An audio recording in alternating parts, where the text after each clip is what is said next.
আজ ২৮শে ফেব্রুয়ারি ২০২৬-এ মধ্যপ্রাচ্যে এক নতুন ও ভয়াবহ যুদ্ধ পরিস্থিতি তৈরি হয়েছে।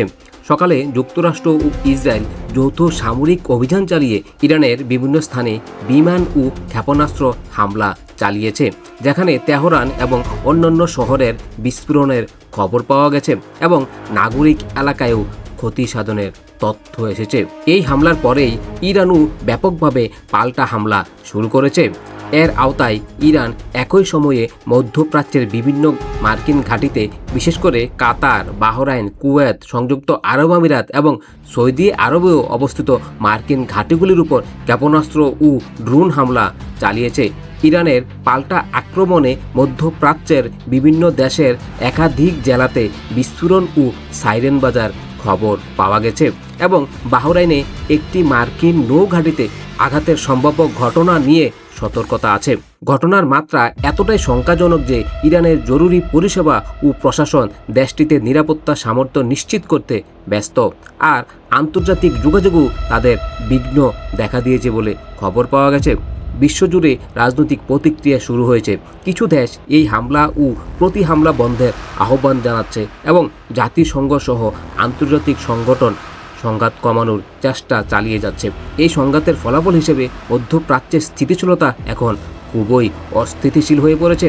আন্তর্জাতিক বাজারের উপর নেতিবাচক প্রভাব পড়ার আশঙ্কা তৈরি হচ্ছে এবং সাধারণ মানুষের জীবনযাত্রা ও নিরাপত্তা এখন প্রশ্নবিদ্ধ। মার্কিন প্রশাসন দাবি করেছে হামলার উদ্দেশ্য ছিল ইরানের সামরিক ঘাঁটিগুলো। অন্যদিকে ইসরায়েল বলছে এটি তাদের নিরাপত্তা নিশ্চিত করার একটি প্রয়াস।